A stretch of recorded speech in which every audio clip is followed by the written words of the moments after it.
सुंदरपुर गांव में अमायरा अपने माता पिता और दादी के साथ रहती थी। अमायरा दिखने में बहुत ही सुंदर और भोली थी, लेकिन अमायरा की माँ सुशीला अक्सर बीमार रहा करती थी। बाबा, माँ को क्या हुआ है? माँ हमेशा लेटी क्यों रहती है? बेटा, माँ की तबीयत खराब है, इसलिए माँ लेटी हुई है। मैं जल्दी से बहुत सारे पैसे इकट्ठे करके तुम्हारी माँ का बहुत बड़े अस्पताल में इलाज करवाऊंगा और तुम्हारी माँ जल्दी ही ठीक हो जाएंगी। माँ, आप बिल्कुल भी चिंता मत करो। पापा ने कहा है वो बहुत जल्दी बहुत सारे पैसे इकट्ठे करके आपका इलाज करवाएंगे, फिर आप बिल्कुल ठीक हो जाओगी और हम सब बाहर घूमने जाएंगे। हाँ मेरी बच्ची, अमायरा बेटा, माँ को ज्यादा तंग नहीं करते। चलो आओ खाना खाते हैं। इसी तरह दिन बीत रहे थे। एक दिन अमायरा के पिता राकेश खेतों में काम कर रहे थे। तभी एक जहरीले सांप ने आकर उन्हें डस लिया और उनकी वहीं पर मृत्यु हो गई। राकेश के मर जाने के बाद घर की स्थिति दिन प्रतिदिन खराब होती जा रही थी। घर में कोई कमाने वाला तो था नहीं और इधर सुशीला की तबीयत भी बिगड़ती जा रही थी। ये सब देखकर अमायरा शहर जाकर नौकरी करने का ठान लेती है और वो दादी से शहर जाने की जिद करने लगती है। अमायरा, मेरी फूल सी बच्ची, तू अकेले शहर में जाकर क्या करेगी? तू तो बहुत भोली है, तुझे तो कोई भी आसानी से ठग लेगा। दादी, आप चिंता मत करें, मेघना मामी भी तो वहीं पर रहती है ना, मैं उनके घर रुक जाऊंगी। आप बस अपना और माँ का ध्यान रखो और मुझे आशीर्वाद दो कि मैं शहर जाकर खूब तरक्की करूँ और जब मैं शहर से लौटूं तो मेरे पास इतने पैसे हो कि मैं उससे अपनी माँ के इलाज के साथ साथ इस घर को खुशियों से भर दूं।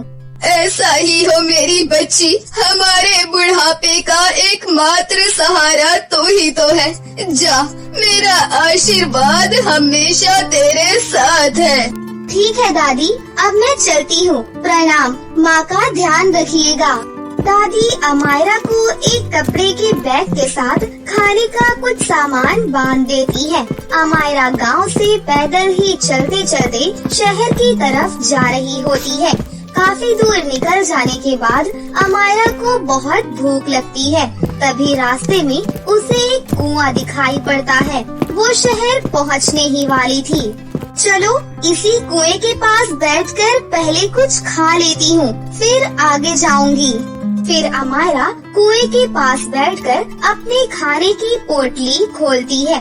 उसकी पोटली में सिर्फ 4 रोटियां ही होती हैं, जिसे देखकर अमायरा सोचती है, एक खाऊं या 2 खाऊं या फिर चारों खा जाऊं। जिस कुएं के पास अमायरा बैठी थी, असल में वो परियों का जादुई कुआं था, जिसमें 4 परियां रहा करती थीं। लगता है किसी को हमारा पता लग गया है और वो हमें खाने को सोच रही है। एक खाऊं, 2 खाऊं या फिर चारों को खा जाऊं, हमें जल्दी ही कुछ करना होगा। तभी कुएं से 4 परियां निकलकर बाहर आती हैं। तुम कौन हो लड़की और हमें क्यों खाना चाहती हो? तुम्हें जो चाहिए तुम वो हमसे ले लो, पर हमें मत खाओ। अरे नहीं नहीं, मैं आपको खाने की बात नहीं कर रही थी, मैं तो अपने खाने की बात कर रही हूँ। ये देखो, मेरे पास 4 रोटियां हैं, उसी की बात कर रही हूँ। आप लोगों को क्या लगा? ये सुनकर सभी परियां भी जोर जोर से हंसने लगती हैं। अरे तुमने तो हमें डरा ही दिया था। वैसे तुम इस घने जंगल में यहाँ पर अकेली क्या कर रही हो? ये सुनकर अमायरा परी को अपनी सारी कहानी सुनाती है। मैं तो शहर पैसे कमाने जा रही हूँ, बस कुछ खाने के लिए यहाँ रुकी थी। अमायरा, तुम बहुत अच्छी लड़की हो, पर शहर में पैसे कमाना इतना आसान नहीं है। तुम्हें तो कुछ आता भी नहीं है और न ही तुम्हारे पास हम परियों की तरह कोई जादुई शक्तियाँ हैं। मेरी बात मानो, तुम अपने गांव वापस लौट जाओ। नहीं, मुझे मेरी माँ के इलाज के लिए पैसे कमाने ही हैं। अगर मैं तुम्हें पैसे दे दूं, तो फिर तो तुम अपने गांव लौट जाओगी ना? हाँ ठीक है, ये लो बक्सा। ये कोई मामूली बक्सा नहीं बल्कि जादुई बक्सा है। इससे तुम जो कुछ भी मांगोगी तुम्हें वो मिल जाएगा। आपका बहुत बहुत धन्यवाद परी जी। फिर अमायरा वो बक्सा लेकर वहाँ से चल देती है। जब इतनी दूर आ ही गई हूँ तो क्यों ना एक बार मामी से मिलती हुई चलूं? ये सोचकर अमायरा मामी के घर चली जाती है। आओ अमायरा बेटा आओ, और बताओ कैसे आना हुआ? तुमने आने में थोड़ी देर कर दी। हम सब ने अभी अभी खाना खाया है। कोई बात नहीं मामी, मैं आप सबके लिए मिठाई लेकर आई हूँ। इतना बोलकर अमायरा उस जादुई बक्से से मिठाई निकालकर मामी को दे देती है। बड़ा ही सुंदर बक्सा है, कितने में लिया था? लिया नहीं मामी जी, ये तो मुझे परियों ने दिया है और ये कोई मामूली बक्सा नहीं बल्कि जादुई बक्सा है। अरे तुझे किसी ने रास्ते में बेवकूफ बनाया होगा। ये शहर है, यहाँ कोई परियां नहीं होती। अच्छा तू थक गई होगी, जा और आराम कर ले और ये बक्सा मुझे दे दे, मैं इसे संभाल कर रख दूँ। अमायरा मामी को बक्सा देकर सो जाती है और जैसे ही रात होती है तो मामी बक्से से बोलती है, हे जादुई बक्से, मुझे बहुत सारे पैसे दे दे। मामी के इतना बोलते ही जादुई बक्से में से बहुत सारे पैसे निकलने लगते हैं। मामी ये देखकर बहुत खुश हो जाती है। वो रात में ही अमायरा के उस जादुई बक्से को कहीं और पर छुपा देती है और उसकी जगह उसी के जैसा कोई दूसरा बक्सा रख देती है। सुबह होने पर अमायरा, मामी अब मैं चलती हूँ, मेरा बक्सा मुझे दे दो। इतनी भी क्या जल्दी है? अपने बक्से का जादू हमें भी तो दिखाओ। क्यों नहीं मामी। अमायरा जैसे ही जादुई बक्से से कुछ भी मांगती, बक्सा जो का तो ही था, उसमें कोई जादू नहीं होता। मैंने तो कहा ही था कोई जादू वादू नहीं होता, तुम्हें किसी ने बेवकूफ बनाया होगा। ये कैसे हो सकता है? मामी मैं अभी आती हूँ। इतना बोलकर अमायरा फिर से परियों के जादुई कुएं के पास आती है। वाह परियों वाह, बहुत अच्छा बेवकूफ बनाया आप लोगों ने मुझे। क्या हुआ अमायरा, बताओ। फिर अमायरा परी को सारी बात बताती है। परी को सारा माजरा समझ में आ जाता है। फिर परी दोबारा से अमायरा को दूसरा बक्सा देती है और अमायरा फिर से उस बक्से को लेकर मामी के घर रात में रुकती है। उसकी मामी दोबारा उस बक्से को चुराने की कोशिश करती है, लेकिन तभी उस बक्से से एक रस्सी और डंडा निकलता है। फिर रस्सी मामी का हाथ बांध देती है और डंडा मामी की खूब पिटाई करने लगता है। अरे अमायरा मेरी बेटी, बचा ले मुझे, ये डंडा मुझे नहीं छोड़ेगा।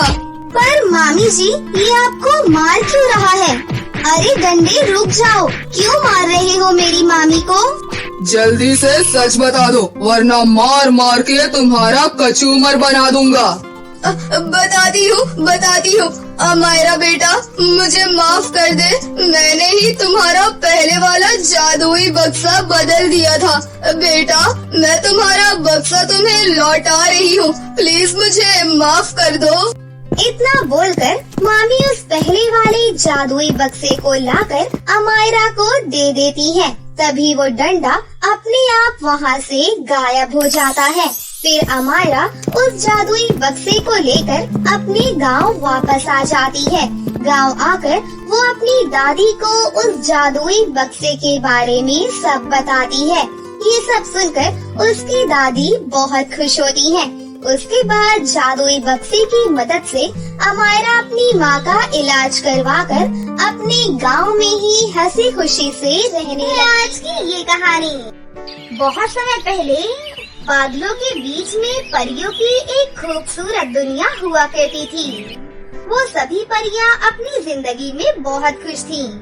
लेकिन एक दिन अचानक वहाँ मंगल ग्रह से कुछ शैतानी चुड़ैलें आ जाती हैं और वो सभी चुड़ैलें परीलोक में मौजूद जानवरों और परिंदों को पकड़कर खाने लगती हैं। तभी उन्हें एक परी आसमान में उड़ती हुई दिखाई देती है। तभी वो सभी चुड़ैलें कहती हैं, अरे वाह, इस परीलोक में जानवरों के साथ साथ स्वादिष्ट परियां भी हैं। मैंने सुना है परियों का मांस बहुत ही स्वादिष्ट होता है। चलो जल्दी से उस परी को पकड़ लो। फिर सभी चुड़ैलें उस परी को घेर कर पकड़ लेती हैं। ये देखकर परी बहुत ज्यादा घबरा जाती है और रोते हुए कहती है, छोड़ दो मुझे, छोड़ दो। मैंने तुम्हारा क्या बिगाड़ा है? तुम यहाँ पर क्या कर रही हो? प्लीज मुझे छोड़ दो, मुझे कुछ भी मत करो प्लीज। बेकार में रोने का कोई फायदा नहीं है। अब हम तुझे मारकर खाने वाले हैं। नहीं, ऐसा मत करो प्लीज, मैं तुमसे विनती करती हूँ, मुझे छोड़ दो। लेकिन वो चुड़ैलें उस परी की एक नहीं सुनती और उस बेचारी को मार डालती है और बहुत ही मजे से उसका मांस खाने लगती है। अरे वाह, परी का मांस तो सच में बहुत स्वादिष्ट है। इसके मांस के सामने सभी जानवरों और परिंदों के मांस फीके हैं। आज के दिन से हम सिर्फ और सिर्फ परियों का ही मांस खाएंगे। फिर अगले दिन से चुड़ैलें परीलोक की परियों को मारकर खाना शुरू कर देती हैं।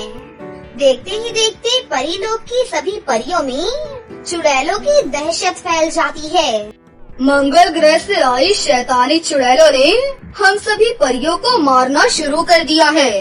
हमें किसी भी तरह अपने बचाव का उपाय सोचना ही होगा, वरना धीरे धीरे हम में से सभी परियां मारी जाएंगी और परीलोक का नाम और निशान मिट जाएगा। लेकिन रानी परी, हमारे पास तो ढेर सारी शक्तियाँ हैं। हम उन चुड़ैलों को सबक सिखाकर उन्हें यहाँ से भगा सकती हैं। नहीं नहीं, मंगल ग्रह से आई शैतानी चुड़ैलें हमारे परीलोक में बहुत ज्यादा शक्तिशाली हो जाती हैं। हम यहाँ उनका सामना कभी भी नहीं कर सकती। इसीलिए उनसे उलझने की बजाय यहाँ से बचकर भागने में ही समझदारी है। अब हमें धरती पर अपने लिए कोई सुरक्षित जगह देखनी होगी, जहाँ हम सभी परियां सुकून से रह सकें। फिर सभी परियां सलाह मशवरा करने के बाद सभी परियां ये तय करती हैं कि वो धरती पर एक बड़ा सा जादुई कुआं तैयार करके वहाँ पर रहेंगी। उसके बाद रानी परी कुछ परियों को धरती पर सांस लेने वाली जादुई दवाई खिलाकर उन्हें कुआं खोदने के लिए पृथ्वी लोक पर भेज देती हैं। फिर वो सभी परियां पृथ्वी लोक पर नदी के किनारे वाले जंगल के पास पहुंच जाती हैं। तभी उन्हें खेतों में काम करती हुई कुछ लड़कियां दिखाई देती हैं। हमारे पास इतनी शक्तियां नहीं हैं, इसलिए हम इंसानों की तरह कुआं नहीं खोद सकती। हमें इसके लिए इन लड़कियों की मदद लेनी होगी। हाँ, तुमने बिल्कुल ठीक कहा, हमें इन लोगों की मदद लेनी चाहिए। फिर वो सभी परियां गांव की लड़कियों के पास पहुंच जाती हैं। उन्हें देखकर वो लड़कियां बहुत हैरान हो जाती हैं, लेकिन उसके बाद परी उन्हें समझाती हैं और उन्हें अपनी योजना के बारे में बता देती हैं। देखो, अगर तुम सब हमारे लिए एक बड़ा सा कुआं खोदकर तैयार करोगी, तो उसके बदले हम तुम्हें सोने के सिक्के देंगे। सोने के सिक्के की बात सुनकर सभी लड़कियां बहुत ज्यादा खुश हो जाती हैं और फौरन कुआं खोदना शुरू कर देती हैं। फिर देखते ही देखते शाम हो जाती है, लेकिन वो सभी लड़कियां एक बड़ा सा कुआं खोदकर तैयार कर देती हैं। थोड़ी ही देर में उस कुएं के अंदर से पानी भी निकल आता है। ये देखकर सभी परियां बहुत खुश होती हैं। इसके बाद वो परियां गांव की लड़कियों को सोने के सिक्के बांट देती हैं। फिर अगले ही दिन परीलोक की सभी परियां उस कुएं में रहने के लिए आ जाती हैं। उसके बाद सभी परियां अपनी जादुई छड़ी कुएं के चारों ओर लगा देती हैं। अब हमारा कुआं पूरी तरह से जादुई कुएं में बदल चुका है। मंगल ग्रह से आई शैतानी चुड़ैलें धरती पर नहीं आ सकती। उनकी शक्तियाँ सिर्फ परीलोक के आसमान में ही काम करती हैं और धरती की चुड़ैलों से हमें कोई भी खतरा नहीं है। वो हमारी जादुई छड़ियों का सामना कभी भी नहीं कर पाएंगी। इसलिए अब तुम सब यहाँ पर बेफिक्र होकर रह सकती हो। फिर वो सभी परियां सुकून से अपने बनाए हुए जादुई कुएं में रहने लगती हैं। दूसरी तरफ परियों की जादुई छड़ियों से उन्हें रोज ढेर सारा स्वादिष्ट खाना भी मिल जाया करता था, जिस वजह से उन परियों को किसी भी प्रकार की कोई भी परेशानी नहीं थी। इस तरह सब कुछ ठीक से चल रहा था। लेकिन दूसरी तरफ कुआं खोदने वाली लड़कियों में नंदिनी नाम की एक लालची लड़की भी थी। सोने के सिक्के पाकर उसके मन में लालच आ जाता है और वो सोचती है, उन परियों ने कुआं खोदने के बदले हमें सोने के सिक्के दिए हैं। लगता है उनके पास बहुत सारे सोने के सिक्के हैं। अगर मैं किसी तरह उन परियों को मार दूं, तो उनके सारे सोने के सिक्के मेरे हो जाएंगे। उसके बाद मैं अमीर बनकर मजे से अपनी जिंदगी जीऊंगी। फिर अगले ही दिन नंदिनी ढेर सारा खाना बनाकर तैयार कर देती है और उस खाने में जहर मिला देती है, जिससे वो खाना पूरी तरह से जहरीला हो जाता है। उसके बाद वो उस खाने को लेकर उन परियों के जादुई कुएं के पास पहुंच जाती है। अरे तुम कौन हो लड़की, और यहाँ पर क्या करने आई हो? मैं तो तुम सबको जहर खिलाकर मारने आई हूँ। हाँ, क्या कहा तुमने अभी? हाँ, कुछ नहीं। वो मैं बोल रही थी, मुझे लोगों की मदद करना बहुत अच्छा लगता है, इसीलिए मैं आप सभी लोगों के लिए अपने हाथ से ढेर सारा स्वादिष्ट खाना बनाकर लाई हूँ।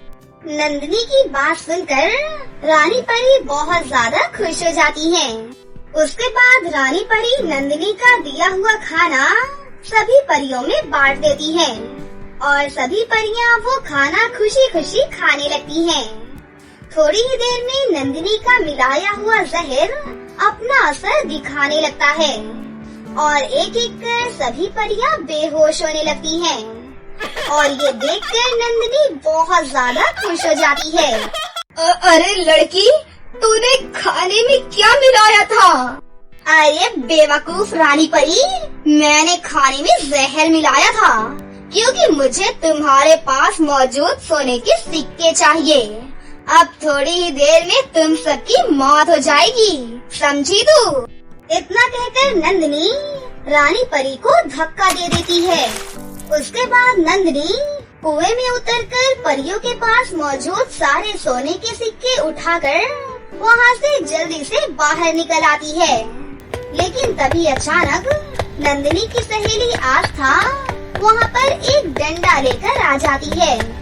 फिर आस्था नंदिनी के सर पर डंडा मारकर उसे जमीन पर गिरा देती है। क्यों आस्था की बच्ची, दौलत के लालच में तू इतनी गिर जाएगी?